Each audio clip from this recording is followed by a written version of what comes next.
Question करने वाले हैं इंटरलीविंग ऑफ क्यूब। बहुत ही इजी लेवल का क्वेश्चन है, आपको जीएफजी में मिल जाएगा। ये इजी मैं इसलिए बोल रही हूँ क्योंकि इसमें ऑलरेडी दिया है इवन लेंथ है। चलो ये भी देखते हैं, पर इंटरलीविंग का मतलब समझते हैं।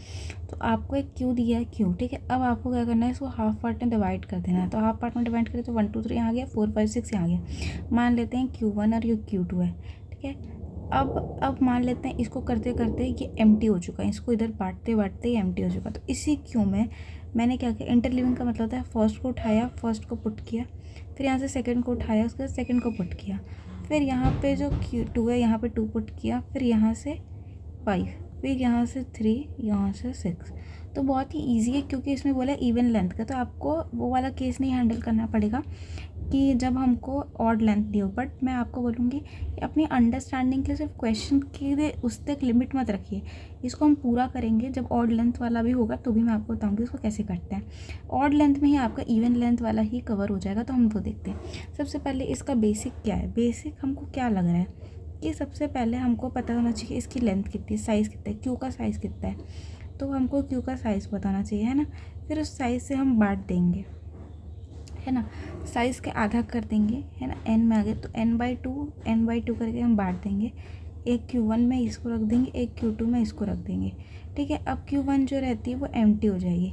फिर हम क्या करेंगे, जब तक ये दोनों खाली नहीं हो जाते हम क्या करेंगे, Q में फिर वैल्यू को पुश करते जाएंगे एक एक करके, ठीक है। बस इतना ही आपको कोड करना है। तो मैंने क्या किया, देखो सबसे पहले तो मैंने साइज़ निकाले थे एज ऑलवेज, मैं आपको बताया। एक मैंने Q1 लिया और एक Q2 लिया, इसमें आधे वैल्यू रखेंगे, इसमें आधे वैल्यू रखेंगे, ठीक है। फिर एक काउंट लिया है 0। अब मैंने के में क्या लिख दिया है, साइज़ का हाफ, साइज़ जितना भी उसका हाफ कर दिया है, ठीक है। तो ये काउंट क्या करेगा कि जब तक हाफ मतलब 0 1 2 मतलब 2 2 आ रहा है ना, तो यहाँ पे फर्स्ट हाफ और यहाँ पे सेकेंड हाफ पुश कर दूँगी। देखो Q1 डॉट प्लस Q है, ये है 1 2 3 4 5 6 है, ठीक है। तो ये Q1 के अंदर, ये Q1 के अंदर, ये Q2 है, Q1 के अंदर पुश कर दूंगी, है ना। Q1 के अंदर पुश कर दूंगी। Q का फ्रंट क्या है 1, यहाँ पे पुश कर दिया, फिर 2, फिर 3, फिर ये बढ़ के यहाँ पे 3 आ जाएगा। तो इक्वल नहीं करना है ना, 3 नहीं, इक्वल नहीं होना है। तो फिर यहाँ आ जाएगा, काउंट यहाँ से 3 है और इस साइज़ से कम होना चाहिए। फिर यहाँ पे आ जाएगा 4 5 6, ठीक है। तो यहाँ ये वाला मैंने बनाया फर्स्ट हाफ में डालने, Q1 में डालने के लिए, फिर Q2 में डालने के लिए। अब ये तो खाली हो गया, देखो पूरे एलिमेंट Q तो खाली हो गया ना, Q के सारे एलिमेंट तो हमने Q1 Q2 में डाल दिए, है ना। अब मैंने क्या किया, जब तक Q1 और Q2 एम्प्टी नहीं हो जाता, ठीक है। देखो इवन लेंथ है, दोनों में बराबर एलिमेंट होंगे, है ना। तो आप इसमें एक भी चला सकते हो, कोई एक भी चला दोगे तो भी चल जाएगा। बट मैं आपको ऑड वाले के लिए भी कवर करने के लिए बता रही हूँ कैसे होगा, ठीक है। वो वाला भी हम केस डिस्कस करें। तो हमने क्या किया, जब तक दोनों एम्प्टी नहीं हो जाते, मैंने क्या किया, पहले Q के अंदर Q1 का फ्रंट डाला, 1 डाला, फिर Q2 का फ्रंट डाला और दोनों को पॉप कर दिया, मतलब ये भी चला गया, ये भी चला गया। फिर हम आए, फिर Q2 का फ्रंट है यहाँ 2 और इसमें है 5, फिर इन दोनों को भी हमने पॉप कर दिया, फिर 3, फिर 6, फिर इन दोनों को भी पॉप कर दिया। तो ये लोग एम्प्टी हो गए, तो हम बाहर आ गए। अब मैं आपको समझाती हूँ, ये वाला मैंने क्यों लिखा, ये आप तो बस ये हमको रिटर्न कर देना है। लास्ट में यहाँ पे है रिटर्न Q1, सॉरी Q, क्योंकि वॉइड है ना, तो मतलब आपको ओरिजिनल Q में ही चेंजेस करने हैं। चलो आपको समझाती हूँ कि अगर ऑड लेंथ हुआ तो क्या होगा। ये क्वेश्चन आप एरे में भी करते होगे, आपको अब पता ही होगा, ठीक है। जैसे देखो ये आपका ऑड लेंथ का है ना, मान लेते हैं 1 2 3 4 5, ठीक है। अब अगर ये टूटा तो किस में टूटेगा, ये ऑड लेंथ वाले बता रही हूँ ना। क्वेश्चन में तो इवन ही दिया था, तो अगर ये हम तो कंडीशन देखो, तो मान लेते हैं कि यहाँ 1 2 3 आ गया और यहाँ 4 और 5 आ गया, ठीक है। ये चीज़ आ गई।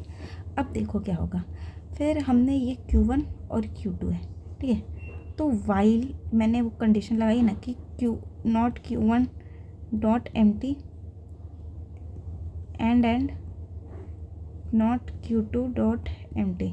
जब दोनों में से कोई भी एक भी एम्प्टी हो गया तब तक ही हम पुश करेंगे। मतलब इसमें आएगा, देखो ये 1 आ गया, फिर यहाँ से 4 आएगा, फिर यहाँ से 2 आएगा, यहाँ से 5 आएगा, ठीक है।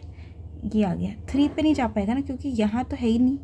तो यहाँ तो बचा हुआ है ना, एक एलिमेंट यहाँ पे बचा हुआ है, तो ये यहाँ पे रुक गया। अब मैंने ये वाली जो कंडीशन लगाई है, अगर Q1 एम्प्टी नहीं हुआ है, अभी अगर Q1 एम्प्टी नहीं है तो Q में अभी हम पुश कर देंगे, Q में पुश कर देंगे हमारे Q1 का, तो यहाँ पे ये पुश हो जाएगा 3, ठीक है।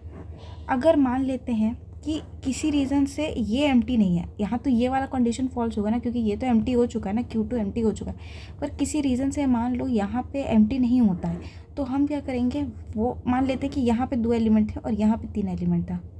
तो यहाँ तो 2 एलिमेंट, मतलब यहाँ का तो हो गया, ये तो एम्प्टी है बट ये एम्प्टी नहीं है ना, मतलब मान लो ये यहाँ पे हमारा जस्ट इन केस है ना, तो ये वाला लास्ट में ये इस कंडीशन की वजह से, इस कंडीशन की वजह से Q2 एम्प्टी नहीं है जब तक, तब हम यहाँ पे पुश कर देते हैं, ठीक है। तो मैंने ये वाली कंडीशन क्यों लगाई है, ताकि ऑड वाला भी कवर हो जाए, ठीक है। बस इतना ही था। आपका इवन वाले में ना इतने में ही कवर हो जाएगा, इतना भी नहीं लिखना पड़ेगा, सिर्फ यहीं से रिटर्न करा दोगे तो वो हो जाएगा। ये मैंने ऑड के लिए भी लिख दिया है, ठीक है। तो आप, आई होप आपको ये समझ में आ गया होगा। जब भी वॉइड लिखा है इसका मतलब आपको ओरिजिनल में ही चेंजेस करने हैं, ओरिजिनल में ही चेंज करना है। हमने क्या लिया है, एक लिया है Q1, एक लिया है Q2, ठीक है। Q1 में आधे एलिमेंट, Q2 में आधे एलिमेंट, ठीक है। फिर हम Q1 में पुश कराएंगे एलिमेंट को फर्स्ट हाफ के Q के, और Q2 में पुश कराएंगे, ठीक है। उसके बाद फिर दोनों को एम्प्टी होने तक वापस, फिर इसी में से Q1 और Q2 के ही सारे एलिमेंट हम Q में डलवा देंगे, ठीक है। This is to handle odd case, ठीक है। आई होप आपको समझ में आ गया। नोट्स आपको इसके मिल जाएंगे, एंड बहुत बेसिक क्वेश्चन था, एरे में भी आपने कुछ ऐसा किया ही होगा।